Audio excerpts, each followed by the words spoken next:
Welcome guys, जे clone job channel में आपका बहुत बहुत स्वागत है। आज के इस वीडियो में हम डिस्कस करने वाले हैं केमिस्ट्री से रिलेटेड क्वेश्चंस। ठीक है, सो गाइज अगर आपने चैनल को सब्सक्राइब नहीं किया तो प्लीज़ सब्सक्राइब कर लीजिए ताकि इसी प्रकार की नॉलेजेबल वीडियो आपको मिलती रहे। तो चलिए, पहला क्वेश्चन है, जब फिनोल जस्ता धूल से आश्रित होता है तो ये क्या देता है? When phenol is distilled with zinc dust is Q. तो यहाँ पर चार ऑप्शन दिए हुए, टोलुइन, बेंजीन, बेंजिल्डिहाइड और बेंजोक्विनोन। गाइस ऐसे क्वेश्चन आपके बीएस नर्सिंग एंट्रेंस एग्जाम में अक्सर बनते हैं, तो आप यहाँ से तैयारी कर सकते हो। ठीक है, हाँ जी बिल्कुल। जब फिनोल जस्ता धूल से आश्रित होता है तो ये क्या देता है? तो आपने वन ऑप्शन सेलेक्ट कर लेना है। उसके बाद जो आंसर आपको दिखेगा उसे मैच करवा लेना। अगर सही है तो बहुत बहुत धन्यवाद, अगर गलत है तो अपने आप को आप पनिशमेंट दे सकते हो, कि कोई भी सज़ा दे सकते हो पनिशमेंट की। वीडियो को 2 से 5 बार देखना है। ठीक है, इस प्रकार की पनिशमेंट आप दे सकते हो। सो गाइस इसका राइट ऑप्शन हो जाएगा बेंजीन। ठीक है, जब फिनोल जस्ता से आश्रित होता है तो ये देता है बेंजीन। चलते आगे की ओर। अगला सवाल है, गैस स्थिरांक आर स्थिर है, यानी कि the gas constant R is constant. तो ये चार ऑप्शन आपके सामने है, न तो आदर्श गैस के लिए और नहीं वास्तविक गैस के लिए, आदर्श और वास्तविक गैस के दोनों के लिए, केवल वास्तविक गैस के लिए, केवल आदर्श गैस के लिए। गैस स्थिरांक आर स्थिर है, किसके लिए स्थिर है? कांस्टेंट किसके लिए है? टिक लगा दिया होगा आपने। तो इसका राइट ऑप्शन हो जाएगा गाइज आपका केवल आदर्श गैस के लिए ही ये गैस स्थिरांक आर है। ठीक है, और गाइज अगर आपने फिजिक्स का भी मैं करवा चुका हूँ, नीचे डिस्क्रिप्शन लिंक दे दूंगा भौतिक विज्ञान का, उसको भी जाके देख लेना, हम करवा चुके। इसमें हम रसायन विज्ञान का देख रहे हैं। ठीक है,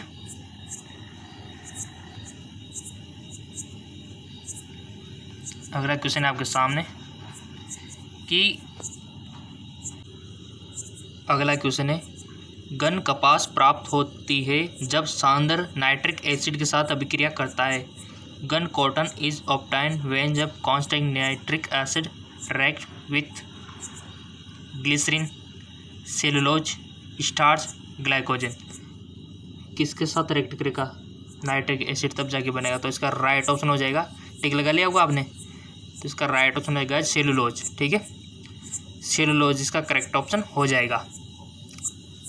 चलते आगे की ओर। बहुत अच्छा क्वेश्चन है, ग्रेफाइट है, इसके लिए चार ऑप्शन आपके सामने दिए हुए हैं। ग्रेफाइट इज विद्युत का बुरा चालक, यानी कि bad conductor of electricity, bad conductor of heat, good insulator या फिर गुड इंसुलेटर ऑफ हीट। विद्युत का बुरा चालक, उष्मा का बुरा चालक, अच्छा कुचालक, उष्मा का अच्छा चालक। तो आपको राइट ऑप्शन पे टिक लगाना है, तो लगा दिया होगा। इसका राइट ऑप्शन हो जाएगा गाइज आपका उष्मा का अच्छा चालक। ठीक है, good conductor of heat. Next, ethanol का निर्जलीकरण देता है।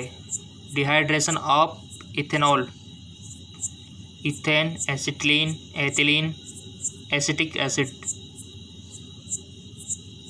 सो गाइज इसका करेक्ट ऑप्शन हो जाएगा आपका एथिलीन।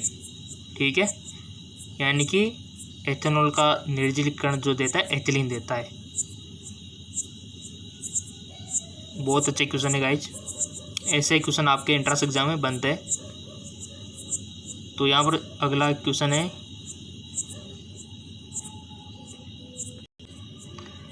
कथन एक कक्षक में केवल 2 इलेक्ट्रॉन हो सकते हैं के रूप में जाना जाता है। The statement orbital can obtain only 2 electron is clause. Pauli का सिद्धांत, हुंड का नियम, डिराक का नियम सिद्धांत या फिर हाइजेनबर्ग का सिद्धांत। ये सिद्धांत सारे याद रखने, क्वेश्चन बन सकता है। ठीक है ना, सिद्धांत तो आने चाहिए ना आपको, है कि नहीं। तो राइट ऑप्शन भी चूज कर लिया होगा आपने, क्वेश्चन बनते सिद्धांत से, प्रिंसिपल से। इसका राइट ऑप्शन हो जाएगा आपका पाउली सिद्धांत। ठीक है, पाउली प्रिंसिपल। अगला क्वेश्चन है, यौगिक को नकारात्मक आयोडोफॉर्म परीक्षण देता है? बहुत अच्छा क्वेश्चन। और ये आपके सामने 4 option. The compound which will give negative iodoform test: CH3CH2OH, CH3CHO, C6H5CH2 CH2OH या फिर C6H5CO CH3।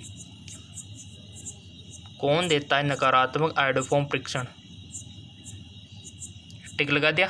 देखो टिक लगा लो, क्योंकि आपका थोड़ा प्रैक्टिस हो जाए इससे कि और क्या। आप गलती से बट टिक लगा दो ताकि आपको भी अंदाज़ा लग जाए कि हम कितनी गहराई में हैं, ताकि उसी प्रकार से आप तैयारी कर सको। आप ही का ही फ़ायदा है। लगा दिया टिक? तो चेक, क्योंकि आंसर तो मैं बता रहा हूँ, आप टिक लगाओ या ना लगाओ, आंसर तो मैं बता ही हूँ, बट आपकी प्रैक्टिस हो जाए तो बेस्ट है। तो लगा दिया? तो इसका राइट ऑप्शन हो जाएगा C6H5CH3CH2OH। ठीक है, ये इसका राइट ऑप्शन हो जाएगा C6H5CH2OH, यानी कि ये यौगिक नकारात्मक आयोडोफॉर्म परीक्षण देता है। अगला है आपका, कितने अच्छे क्वेश्चन है गाइज। अगला है, यह जांचने का सबसे अच्छा तरीका है कि स्पष्ट द्रव पानी होगा या नहीं।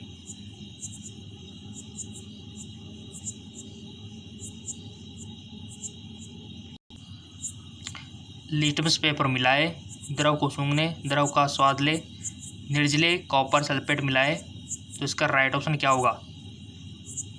The best method to test whether a clear liquid is water will be. तो इसका राइट ऑप्शन हो जाएगा आपका निर्जले कॉपर सल्फेट मिलाए और रंग परिवर्तन के लिए देखे।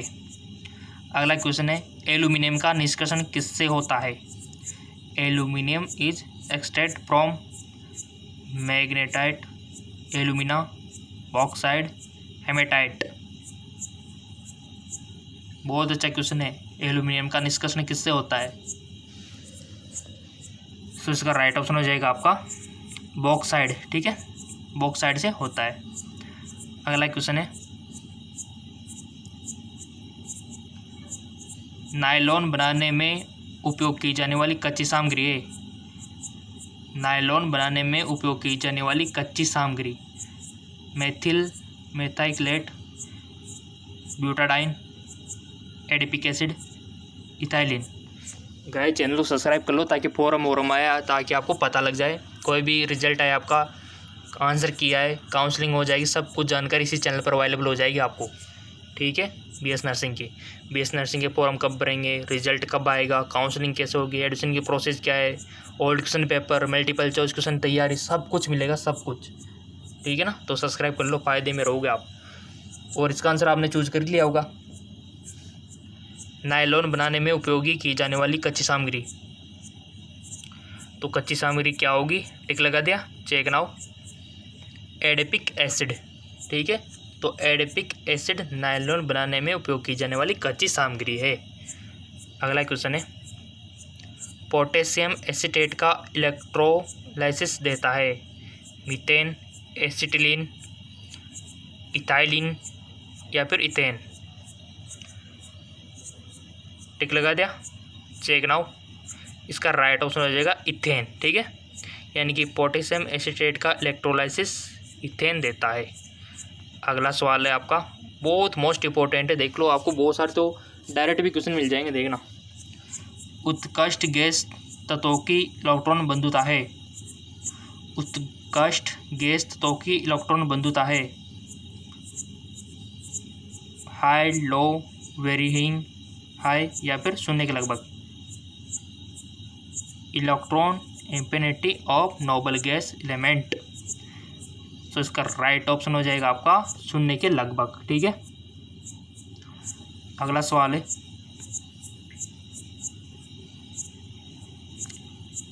आपको बताना है सूत्र Cl3CCH4 वाले यौगिक का IUPAC नाम आपको बताना है, और IUPAC नाम तो IUPAC नाम तो सारे याद रखने हैं आपको।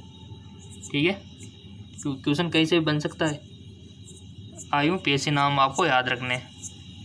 तो इसका क्या होगा? Cl3CCH4 का IUPAC नाम, तो इसका राइट ऑप्शन हो जाएगा आपका 2,2,2 ट्राइक्लोरोइथेनॉल। ठीक है, इसका IUPAC नाम हो जाएगा। अगला सवाल है आपका, रेडियम द्वारा कौन सी किरणों को उत्सर्जित नहीं किया जाता, यानी कि कौन सी किरणें उत्सर्जित की जाती है आपको पता होगा तो आप इजीली इसको सही कर दोगे। Which rays are not emitted by radium. तो ऑप्शन ए आपके सामने x, alpha, beta, gamma, x, ठीक है।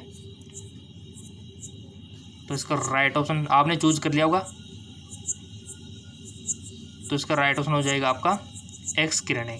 यानी कि गाइस ये जो रेडियम है ना, इससे अल्फ़ा भी होती है, गामा भी होती है, और अल्फ़ा भी होता है, बीटा भी होता है और गामा भी होती है, ठीक है। ये तीनों तो रेडियम से उत्सर्जित होती है, बट एक्स किरणें नहीं होती है, ठीक है। तो हमारा राइट ऑप्शन क्या हो गया, एक्स किरणें। क्वेश्चन पे थोड़ा ध्यान दिया करो कि क्या पूछा है, बहुत सारे एक्साइटेड होके गलत कर देते हैं, बट आपको ये नहीं करना है, ठीक है। और सबसे बेस्ट चैनल है गाइस, सारी जानकारी इसी चैनल पर मिल जाएगी आपको। चलते आगे को,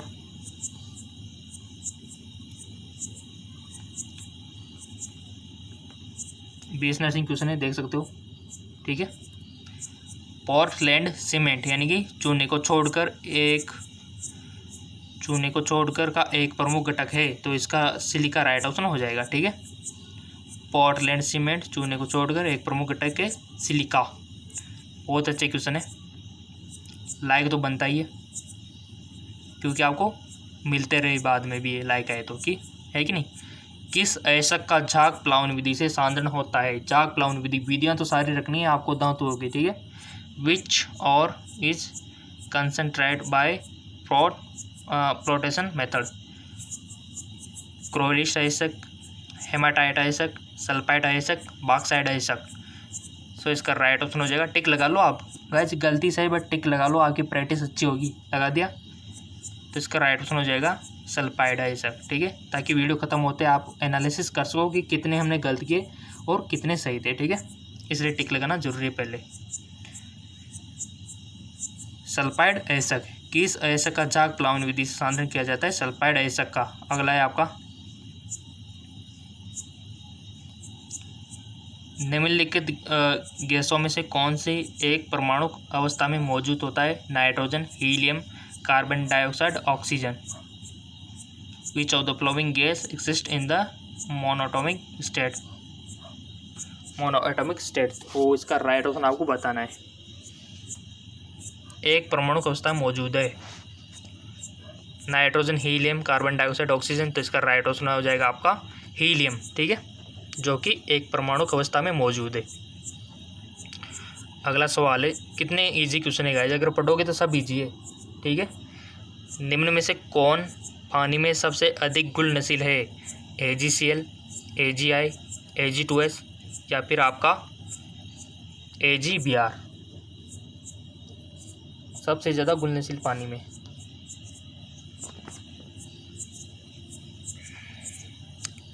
सो गाइस इसका राइट ऑप्शन हो जाएगा आपका AgCl, ठीक है। चलते आगे, निम्नलिखित में से किन अणुओं में रैखिक संरचना होती है। संरचना तो सबकी याद रखनी है, क्वेश्चन बनता है 100% क्वेश्चन बनता है, लिख लो संरचना से। यौगिकों की संरचना तो आपको आनी चाहिए 100%, ठीक है। जैसे कि अमोनिया की हो गई, आपके Cl3 हो गया, पिरामिडल शेप होता है किसी की दी डबलाकार होती है, बहुत सारी आकृतियाँ होती है हमारे केमिस्ट्री में, तो सारे आपको पता होनी चाहिए। और मैंने वीडियो भी बना दिया है, आपको बिल्कुल भी टेंशन नहीं लेनी है। लिंक मैं डिस्क्रिप्शन में दे दूंगा ताकि आप आकृतियाँ पढ़ सको, ठीक है। डिस्क्रिप्शन में लिंक दे दिया है, मानो आप तो। विच of the flowing molecule has a liner structure, H2O, CH4, NH3 और CO2। तो इसका राइट ऑप्शन हो जाएगा गाइस आपका CO2, यानी कि CO2 की जो संरचना है ना वो रैखिक होती है, ठीक है। बिल्कुल भी हार्ड नहीं है, वीडियो मैंने बना दिया है, जाके देख सकते हो। सो गाइज हमारे जो केमिस्ट्री में कंपाउंड यानी कि हमारे जो यौगिक होते हैं उनकी संरचना वाला वीडियो आप देख लेना, इसके बाद लिंक मैंने दे दिया है। अगला क्वेश्चन है, और चैनल को सब्सक्राइब जरूर कर लेना ताकि आपको वीडियो मिलते रहे इसी प्रकार के, आपकी तैयारी होती रहे। विच और जैसे फॉर्म आएंगे इसी चैनल पर आपको मिल जाएंगे। विच ऑफ द फ्लोइंग 0.1 मोल जलीय विलयन में किसका सबसे कम हिमांक होगा, sodium chloride, potassium sulphate, urea, glucose. लगा दिया होगा टिक आपने, तो इसका राइट ऑप्शन हो जाएगा पोटेशियम सल्फेट, जो आपने टिक लगाया था क्या वो सही था? अगर सही था तो आप अपने आप को 1 नंबर दे सकते हो, ठीक है। अगर गलत था तो 0, ठीक है ना, ताकि आपकी प्रैक्टिस हो सके और अपने आप से खुद पूछना कि हमने इतनी गलती क्यों की है, ठीक है। अगर गलती की है आपने तो हमारा GK MCQ MK चैनल है, उसको जाके फॉलो कर लेना। वहाँ पर रोजाना multiple choice question free of cost मिलते हैं, फिजिक्स केमिस्ट्री बायोलॉजी के, ठीक है। GK MCQ MK लिंक दे दूँगा मैं डिस्क्रिप्शन में, डायरेक्ट वहाँ पर आप पहुँच सकते हो। अगला क्वेश्चन है, निम्नलिखित में से कौन सा जेली विलियन इलेक्ट्रिक प्रवाह का संचालन करेगा? विच of the flowing equation solution will conduct electrical current? Sugar, glycerol, HCl यानी कि हाइड्रोक्लोरिक एसिड या फिर शुद्ध वाटर? तो इसका राइट ऑप्शन हो जाएगा गाइस आपका हाइड्रोक्लोरिक एसिड। अगला है आपका सवाल, निम्नलिखित में से कौन सा एक अणुसंख्यक गुणधर्म है? हिमांक, गलनांक, क्वथनांक, हिमांक में अवनमन। कौन सा एक अणुसंख्यक गुणधर्म में? Which of the following is colligative property? So इसका राइट ऑप्शन इज हिमांक में अवनमन। Depression is freezing point. अगला सवाल है थोड़ा हार्ड है, तो इसको थोड़ा ध्यान से पढ़ना। एक तत्व की सबसे सामान्य ऑक्सीकरण स्थिति -2 है। इसके बाद हम कोश में उपस्थित इलेक्ट्रॉन की संख्या आपको बतानी है, ठीक है।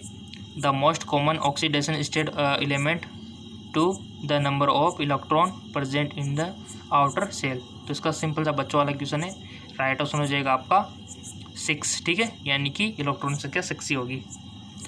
अगला सवाल है, सिरका में कौन सा अम्ल होता है गाइज? सिरका जो होता है ना उसमें कौन सा अम्ल होता है? What acid is present in vinegar? HCl, tartaric, acetic या फिर साइट्रिक? बहुत अच्छा क्वेश्चन है और इसकी हम प्रैक्टिस भी करा चुके हैं कि किस में कौन सा होता है हमारे GK MCQ के चैनल में, ठीक है। तो इसका राइट ऑप्शन हो जाएगा आपका एसिटिक अम्ल, ये होता है, ठीक है। चलते आगे एक और, धातु के साथ कार्बन बनाता है? कार्बोनेट, हाइड्रोक्साइड, कार्बाइड या फिर ऑक्साइड? BS नर्सिंग में ऐसे क्वेश्चन बनते हैं 100%, ठीक है। तो इसका राइट ऑप्शन हो जाएगा आपका कार्बाइड।